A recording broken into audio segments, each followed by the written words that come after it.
Hi all മക്കളെ, നമ്മളൊക്കെ science വളരെ ഇഷ്ടപ്പെടാറുണ്ട് അല്ലേ? സയൻസിലെ ഒരുപാട് ഇഷ്ടപ്പെടാനുള്ള കാരണമായിട്ട് നമുക്ക് തോന്നാറുള്ളത് സയൻസിലെ ഡിഫറെൻ്റ് ആയിട്ടുള്ള എക്സ്പെരിമെൻറ്റ്സ് ആണ് അല്ലേ?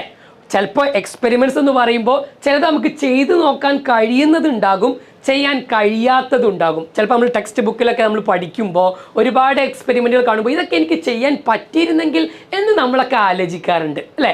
അപ്പോൾ ഒരു എക്സ്പെരിമെൻറ്റ് നമുക്കൊന്ന് ചെയ്ത് നോക്കി പഠിച്ചാലോ? വളരെ രസകരമായിട്ടുള്ള, ചിലർക്കൊക്കെ എക്സ്പെരിമെൻ്റ് എന്ന് പറയുമ്പോൾ തന്നെ കുറേ തീയും പുകയും അല്ലേ, ചില ആസിഡ്സ് ബേസസ് ഒക്കെ ഉണ്ട് ഒഴിക്കുമ്പോൾ കുറേ പുകയും കുറേ എന്താ പറയുക ലൈറ്റും അങ്ങനെയൊക്കെ സ്മോക്കൊക്കെ വന്നാലേ എക്സ്പെരിമെൻ്റ് ആവുള്ളൂ എന്നാണ് ചിലരുടെ വിചാരം. പക്ഷെ അങ്ങനെയൊന്നുമല്ല കേട്ടോ. നമുക്ക് ചെയ്ത് നോക്കാൻ പറ്റുന്ന വളരെ ഇൻട്രസ്റ്റ് ആയിട്ടുള്ള ഒരുപാട് എക്സ്പെരിമെൻ്റ് എവിടെ ഉണ്ട്? നമ്മളെ സയൻസിലുണ്ട്. അങ്ങനത്തെ ഒരു എക്സ്പെരിമെൻ്റ് ആണ് നമ്മൾ ഇന്നൊന്ന് ട്രൈ ചെയ്യാൻ വേണ്ടി പോകുന്നത്. അപ്പം എല്ലാവരും എന്താ ചെയ്യുക, നമ്മളിവിടെ പറയാൻ പോകുന്ന ആ എക്സ്പെരിമെൻ്റ് നിങ്ങളൊന്ന് വീട്ടിൽ നിന്ന് ഒന്ന് ട്രൈ ചെയ്യുക.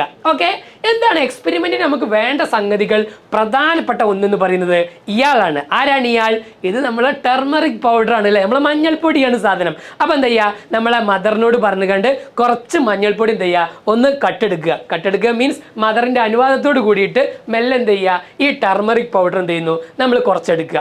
എന്നിട്ട് പിന്നെ നമുക്ക് ആവശ്യമുള്ളത് 3 ആളുകളാണ്. അപ്പോൾ ടെർമറിക് പൗഡർ നമുക്ക് എന്ത് ചെയ്യാം, ഒന്നുകിൽ ഇതേപോലെ ലിക്വിഡ് ആക്കി മാറ്റാം, അഥവാ കുറച്ച് വാട്ടർ എടുത്തുകൊണ്ട് വാട്ടറിലേക്ക് ടെർമറിക് പൗഡർ എന്ത് ചെയ്യാം, നിങ്ങൾക്ക് ആഡ് ചെയ്യാം. അപ്പോൾ നമുക്ക് അതിൻ്റെ സൊല്യൂഷൻ കിട്ടും.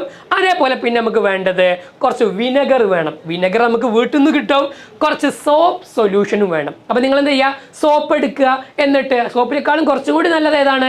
ഈ പറഞ്ഞ ഡിറ്റർജൻസ് ആണ്. ആ ഡിറ്റർജൻസിൻ്റെ പൊടി എടുത്തുകൊണ്ട് എന്ത് ചെയ്യുക, നന്നായിട്ട് മിക്സ് ചെയ്യുക. അപ്പം നമുക്ക് അതും ഉണ്ടാക്കി. എടാ, ഇവിടെ ഞാൻ എടുത്ത സംഗതി എന്താ അറിയോ?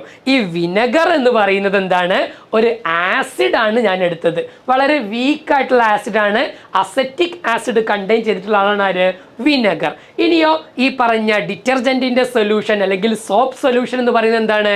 അതൊരു ബേസ് ആണെന്ന് നമുക്കറിയാം. അപ്പോൾ ഞാൻ ഒരു ആസിഡ് എടുത്തു, ഒരു ബേസും എടുത്തു. ഇനി നമ്മൾ ആദ്യം എടുത്ത ആ ടെർമറിക്കിൻ്റെ സൊല്യൂഷൻ ആവട്ടെ, അതെന്താണ്? അത് നമുക്കറിയാം.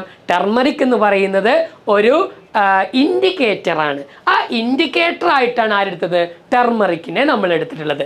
ഇനി നമ്മൾ എക്സ്പെരിമെൻ്റ് ചെയ്യാൻ വേണ്ടി പോവാണ്. ആദ്യം നമ്മളെടുത്ത് ഈ ടെർമറിക്കിൻ്റെ ആ സൊല്യൂഷൻ ഉണ്ടല്ലോ, അതിലേക്ക് നമുക്കറിയാം ടെർമറിക്കിൻ്റെ സൊല്യൂഷൻ എന്ത് കളറായിരിക്കും? നല്ല യെല്ലോ കളറായിരിക്കും സ്വാഭാവികമായിട്ടും ഉണ്ടാവുക അല്ലേ? ഈ യെല്ലോ കളർ ആയിട്ടായിരിക്കും ഉണ്ടാവുക. ഈ യെല്ലോ കളറുള്ള ടെർമറിക് സൊല്യൂഷനിലേക്ക് കുറച്ച് എന്ത് ചെയ്യുക, സോപ്പ് സൊല്യൂഷൻ നമ്മൾ ആഡ് ചെയ്യാം. ഓക്കെ, സോപ്പ് സൊല്യൂഷൻ ആഡ് ചെയ്യുമ്പോൾ സ്വാഭാവികമായിട്ടും അതിൻ്റെ കളർ മുഴുവൻ എന്ത് ചെയ്യും, അങ്ങോട്ട് മാറും.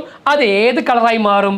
നല്ല റെഡിഷ് ബ്രൗൺ കളറായിട്ട് എന്ത് ചെയ്യും, മാറും. ഓക്കെ, റെഡിഷ് ബ്രൗൺ കളർ ഈ കളറായിട്ട് മാറും. ഒരു മാജിക് കാണുന്നത് പോലെ നമുക്ക് എന്ത് ചെയ്യും, യെല്ലോ കളർ ഒരു സൊല്യൂഷൻ ഒഴിക്കുമ്പോഴേക്കും നല്ല റെഡ് കളറായിട്ട് എന്ത് ചെയ്യും, മാറും അല്ലേ? യെസ്. എന്നിട്ട് നമ്മൾ അതിലേക്ക് എന്തെന്നെ ഒഴിക്കണം എന്നറിയോ? അതിലേക്ക് നേരത്തെ എടുത്തു വെച്ച ഈ പറഞ്ഞ റെഡിഷ് ബ്രൗണിലേക്ക് നേരത്തെ എടുത്തു വെച്ച വിനെഗർ ഉണ്ടല്ലോ, കുറച്ച് വിനെഗർ മെല്ലെ ആഡ് ചെയ്യുക. മെല്ലെ ആഡ് ചെയ്യുമ്പോൾ അതിൻ്റെ കളർ വീണ്ടും എന്തെന്നെയാകും, യെല്ലോ തന്നെയായിട്ട് മാറും. അപ്പോൾ കണ്ടോ, ഇതാണ് ആക്ച്വലി പല മാജിക്കിലും നടക്കുന്നത്.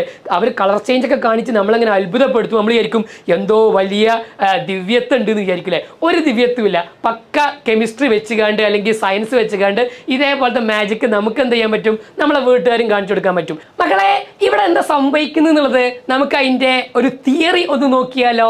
അവിടെ ആക്ച്വലി സംഭവിച്ചു വെച്ചാൽ നമുക്കറിയാം ടെർമറിക് എന്ന് പറയുന്നത് ഓൾറെഡി നല്ല യെല്ലോ കളറാണ് അല്ലേ? യെല്ലോ കളറുള്ള ഈ പറഞ്ഞ ടെർമറിക് നമ്മൾ എന്ത് ചെയ്തു, അതൊരു ഇൻഡിക്കേറ്ററാണ്.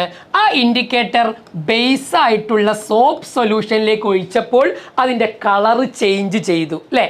എന്തായി മാറി?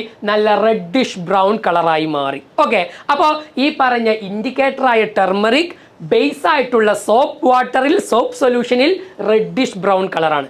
ഇനിയോ അതിലേക്ക് നമ്മൾ എന്ത് ചെയ്യാണ്, ഈ പറഞ്ഞ ആസിഡ് ആയിട്ടുള്ള വിനെഗർ ആഡ് ചെയ്യാണ് അല്ലേ? സ്വാഭാവികമായിട്ടും ഈ ടെർമറിക് അതിൽ അവിടെ തന്നെ ഉണ്ട്. ടെർമറിക് നേരത്തെ ഒഴിച്ച സൊല്യൂഷനിൽ അവിടെ തന്നെ ഉണ്ട്. ടെർമറിക്കിന്റെ പ്രത്യേകത എന്താ അറിയോ? വിനെഗർ ആയിട്ടുള്ള ആസിഡ് ഒഴിക്കുമ്പോൾ അതിന്റെ കളർ എന്തായി മാറും? യെല്ലോ തന്നെയായിട്ട് മാറും. അപ്പൊ ആസിഡ് സൊല്യൂഷനുകളിൽ ടെർമറിക്കിന്റെ കളർ എന്താണ്? യെല്ലോ കളറാണ്. അതാണ് നമ്മൾ കുറച്ച് ആസിഡ് അഥവാ വിനെഗർ ഒഴിച്ചപ്പോഴേക്കും വീണ്ടും എന്തുതന്നെയായി? യെല്ലോ ആയിട്ട് മാറിയത്. ഇനി ഒരു ന്യൂട്രൽ ആയിട്ടുള്ള നോർമൽ വാട്ടർ ആണെങ്കിലോ പ്രത്യേകിച്ച് കളർ ചേഞ്ച് ഒന്നും ഉണ്ടാവില്ല. അതെന്ത് ചെയ്യുന്നു? ഈ ടെർമറിക് വാട്ടറിൽ ഒഴിച്ചാൽ യെല്ലോ കളറായിട്ട് തന്നെ ആയിരിക്കും എന്ത് ചെയ്യുക ഉണ്ടാവുക. നമ്മൾ ജസ്റ്റ് അറിയാൻ വേണ്ടി പറഞ്ഞു മാത്രം. അപ്പൊ ഈ രൂപത്തിലുള്ള വളരെ സിമ്പിൾ ആയിട്ടുള്ള എക്സ്പെരിമെന്റ് നമുക്ക് ഇങ്ങനെ ചെയ്ത് നോക്കാം. ഇതിന്റെ അഡ്വാൻസ്ഡ് വേർഷനൊക്കെ നമുക്ക് നമ്മുടെ ഇഷ്ടമുള്ള രൂപത്തേക്ക് മാറ്റാട്ടോ. ഒരു ചെറിയൊരു എക്സാമ്പിൾ ഞാൻ പറഞ്ഞുതരാം. നല്ല വൈറ്റ് പേപ്പർ എടുക്കുക. വൈറ്റ് പേപ്പർ എടുത്തുകൊണ്ട് അതിലെന്ത് ചെയ്യുക? ടെർമറിക്കിന്റെ സൊല്യൂഷൻ ഒഴിക്കുക, എന്നിട്ട് ഡ്രൈ ചെയ്യുക. ഇത് വേണമെങ്കിൽ നിങ്ങൾക്ക് വീട്ടിൽ ട്രൈ ചെയ്താൽ ഓക്കെ. അപ്പൊ ഈ വൈറ്റ് പേപ്പറിൽ ടെർമറിക്കിന്റെ സൊല്യൂഷൻ ഒഴിച്ചുകൊണ്ട് നന്നായിട്ട് ഡ്രൈ ചെയ്യുമ്പോൾ ഏകദേശം യെല്ലോ കളറായിരിക്കും ഉണ്ടാവുക അല്ലേ? എന്നിട്ട് നമ്മൾ എന്ത് ചെയ്യുക അറിയോ? ഈ പറഞ്ഞിട്ടുള്ള ബഡ്സോ അല്ലെങ്കിൽ ചെറിയ പെന്നൊക്കെ എടുത്തുകൊണ്ട് നമ്മൾ എന്ത് ചെയ്യുക? ബേസ് ആയിട്ടുള്ള നേരത്തെ പറഞ്ഞ സോപ്പ് സൊല്യൂഷൻ പോലുള്ള എന്തെങ്കിലും ഒരു സൊല്യൂഷൻ വെച്ചുകൊണ്ട് ഈ ബഡ്സ് കൊണ്ട് എന്ത് ചെയ്യാം? നല്ല ഒരു പിക്ചർ എന്ത് ചെയ്യാം? വരക്കാം. അപ്പം ഇതേ രൂപത്തിലുള്ള ഒരു പിക്ചർ എന്ത് ചെയ്യാം?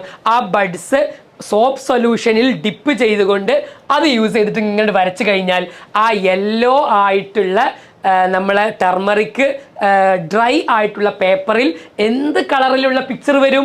നല്ല റെഡിഷ് കളറിലുള്ള ഒരു പിക്ചർ നമുക്ക് നമ്മൾ വരക്കുന്നതനുസരിച്ച് ഉണ്ടാക്കിയെടുക്കാൻ നമുക്ക് സാധിക്കും അല്ലേ? അപ്പം എന്തൊരു അത്ഭുതമാണ്. ഒരു സാധാ നമുക്ക് ചെറിയ കുട്ടികൾ വേണമെങ്കിൽ പറ്റിക്കാം. സാധാ ഒരു സൊല്യൂഷൻ എന്ന് പറഞ്ഞുകൊണ്ട് നമ്മൾ സോപ്പ് സൊല്യൂഷൻ എടുക്കുന്നു. ആ സൊല്യൂഷനിൽ വെച്ചുകൊണ്ട് നമ്മൾ ഇങ്ങോട്ട് വരച്ചപ്പോഴേക്കും റെഡ് കളറൊന്നും നമ്മൾ ഉപയോഗിച്ചിട്ടില്ല. എന്നിട്ടും റെഡ് കളറിലുള്ള മനോഹരമായിട്ടുള്ള പിക്ചറുകൾ നമുക്ക് എന്ത് ചെയ്യാൻ പറ്റും? ആ പറഞ്ഞ പേപ്പറിൽ വരക്കാൻ സാധിക്കും. അപ്പം ഈ രൂപത്തിൽ എന്ത് ചെയ്യാം? തിയറിയിലൂടെ അല്ലെങ്കിൽ എക്സ്പെരിമെൻറ്റുകളിലൂടെ നമ്മൾ സയൻസിന് എന്ത് ചെയ്യാൻ പറ്റും? കൂടുതൽ ഇഷ്ടപ്പെട്ട് പഠിക്കാൻ സാധിക്കും. ഈ ഒരു എക്സ്പെരിമെൻറ്റ് നിങ്ങൾ വീട്ടിൽ നിന്ന് ചെയ്തു നോക്കുക. ചെയ്തു നോക്കിയ മുഴുവൻ ആളുകളും നമ്മുടെ ഈ വീഡിയോക്ക് താഴെ കമൻറ്റ് ചെയ്യുക. നിങ്ങളുടെ ഒരു ഫീഡ്ബാക്ക്, എന്താണ് ഇത് ചെയ്തപ്പോൾ നിങ്ങൾക്ക് മനസ്സിലായി എന്നുള്ള കാര്യവും അതിൽ നിന്നുള്ള നിങ്ങൾക്ക് എന്താണ് എക്സ്പീരിയൻസ് ചെയ്തത് എന്നുള്ളതും ഒന്ന് ഫീഡ്ബാക്കായിട്ട് നമ്മുടെ വീഡിയോക്ക് താഴെ എന്ത് ചെയ്യുക? കമൻറ്റ് ചെയ്യുക. അപ്പോൾ പുതിയ എക്സ്പെരിമെൻറ്റുകളും പുതിയ കാര്യങ്ങളുമായിട്ട് നമുക്ക് വീണ്ടും കാണാം. Thank you.